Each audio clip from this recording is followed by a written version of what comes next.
BFF broke my trust by getting pregnant with my husband while he cheated, and then my own mother tried to convince me to give them full custody of my kids. My husband Dev and I have been together since I was 21 and he was 23. We were a couple for nearly 2 years before he proposed. We've been married for the last 12 years and have 2 kids together. During our second year of dating, Dev introduced me to his mother, Mallory. I liked her from the first meeting and tried my best to impress her, but unfortunately, the feeling wasn't mutual. You see, Mallory had been a widow for a long time since her husband passed away from a heart attack years ago. She raised Dev alone, so they are obviously very close. You could say that he's a bit of a mama's boy and was nervous about letting me meet her. He's always desperately wanted her approval in everything he does. The main reason Mallory never liked me is because I come from an upper-middle-class family with parents who own multiple businesses. Growing up, I had a quite comfortable life. Although my parents supported me by covering my college expenses and buying me my first car so I could get to work on time, they also instilled the value of being independent and finding my own footing in life. I've always worked hard to support myself and never asked my parents for any financial help after I graduated from college. Contrary to my life, my husband had a more difficult upbringing. His father worked in the military, so he was seldom present in his life. After his father passed away, he and Mallory were joined at the hip. Mallory was an alcoholic, so Dev had to take care of his mom from a very young age. He started working at McDonald's as a part-time job to earn extra money. When he was in college, he had to drop out because he didn't want to pursue his communications degree anymore. He has told me how unhappy he was during this time. Being a college dropout made it very difficult for him to find a job, which is why he started looking for easy options that wouldn't require a degree. He started working as a freelance writer and surprisingly did quite well for himself. He loved traveling and was a digital nomad for a few years before finally meeting me and settling down. Throughout all this, his mother would ask him to send her a monthly allowance, which he willingly provided despite the strain it placed on his finances. When our relationship started getting more serious, I finally decided to tell him about my family and our generational wealth. He didn't believe me, but he was shocked after Googling my family. Dev got pissed that I had been hiding it for so long and accused me of not trusting him.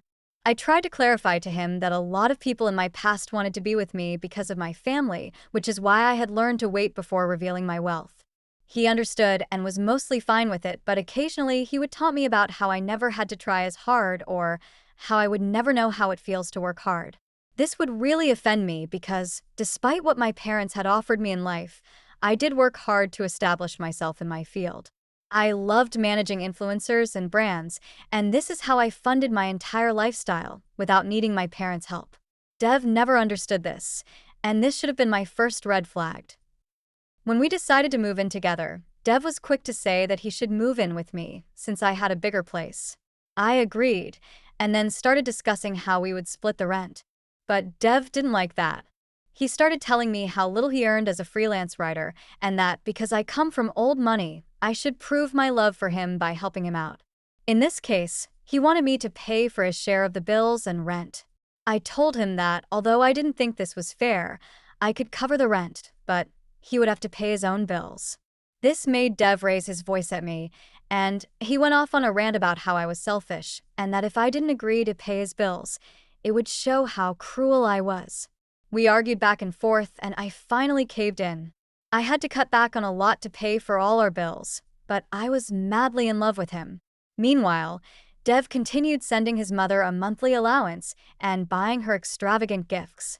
Through all of this, whenever I pointed out how he had the money to send to his mother yet wouldn't pay the bills, he would get angry and tell me that his mother needed him more than we did because she was a single, elderly parent. I would then feel guilty about it, so I stopped bringing it up altogether. When Dev proposed to me, I was ecstatic. To be honest, looking back, he put the least effort into proposing. I thought, at least for once, he wouldn't be stingy and would go all out for the proposal. But as it turned out, he thought proposing to me in our backyard was a good idea. To his credit, he did ask my parents for my hand like a gentleman. My mother, who absolutely adored Dev, suggested that he should get help from my best friend, Kylie, to plan the proposal. He agreed, and they both came up with the brilliant idea of proposing to me in our backyard in front of my entire family and friends. Kylie had been my best friend since high school. Her family is like my family, and vice versa. My mom and her mom grew up together since childhood, which is how we became friends. We've always been solid with each other. She was like my sister and my soulmate. We did everything together. Her mother absolutely adores me, just as my mother loves Kylie like her own daughter. When Dev and I started dating, I, of course, introduced him to Kylie, and they became good friends as well. So, Kylie helped Dev not only plan the proposal but also choose my ring. To be honest, I was a bit taken aback by the surprise proposal, but seeing how my entire family was gathered there to celebrate my special day made me feel much better, even though I was a bit disappointed about the backyard proposal. My mother, Kylie, and Kylie's mother were the first ones to hug me and congratulate me. Dev's mother, Mallory, was also happy for us and told me how she had high expectations for me as a daughter-in-law and that she hoped I would do everything in my power to keep her son happy. That was a happy night for all of us. Eventually, Dev and I did get married. Even after marriage, I continued to pay for everything around the house while he didn't spend a penny on me. I continued to pay for our weekly dates and yearly vacations because Dev insisted that he was saving up money for our future. When I got pregnant with James, our first child, I was forced to quit my job due to a difficult pregnancy. Dev didn't like that when he first found out and started arguing with me about how I needed to work, otherwise, we wouldn't have money to sustain ourselves with a child. This made me cry a lot, and it was then that I opened up to my parents about our situation. While my mother sympathized with Dev, instead of with me, telling me that Dev was right and that there are hundreds of mothers who continue to work while pregnant, my dad was pissed. He called Dev to give him a piece of his mind and told him firmly that it was time for him to be a man and step up for his family. He warned Dev that if he continued to behave this way with me, he wouldn't allow his daughter to suffer and that it would be better for us to get a divorce. This made Dev quite nervous. Although I never wanted to divorce my husband, Dev and I had signed a prenup at my father's insistence before our marriage, which meant that he knew I would no longer be there to fund his extravagant lifestyle. He would lose the house and his expensive car, which were all under my name. So, for the first time ever, Dev stopped sending his mother any allowance and started paying all the bills around the house. I continued to pay the rent since I had more than enough savings. Since he stopped sending Mallory any money, she began to resent me even more. She was getting to freely sponge off her son, and when he stopped giving her money, she blamed me. When I first gave birth to James, I was extremely happy. Everyone visited me and our brand new baby in the hospital to congratulate us. Kylie stayed with me at the hospital for days until I could recover and return home since Dev was busy with his work and refused to look after me or the baby once I was back home. Being a new mother made me quite nervous. This is when my parents and Kylie's mother helped me as much as they could. Mallory, on the other hand, would do nothing to help. Whenever she would visit James, she would only remark negatively about me, like how I needed to start losing weight or how I should tend to James as soon as he started crying. Her unsolicited comments were always directed at me and never once at her son, who didn't lift a single finger to help me out after giving birth. After giving birth to James, I found myself overwhelmed with exhaustion and loneliness. I didn't know at the time, but I was going through postpartum depression, PPD, which many mothers experience but seldom talk about. Despite my best efforts to communicate my needs and share the responsibilities of parenting, Dev remained distant and unwilling to engage in any way.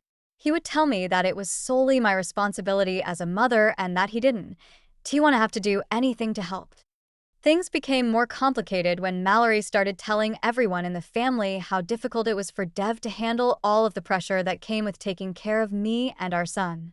This started to create tension between me and the family. Mallory would always take Dev's side, even when I pointed out how he had been neglectful towards me. As things went on, I began to feel more isolated. When I tried to talk to Dev about my feelings of neglect, he would gaslight me, saying things like, "You always want me to do everything for you. I can't be a good husband and a good father. It's too much for me." As time went on, the cracks in our relationship became more apparent.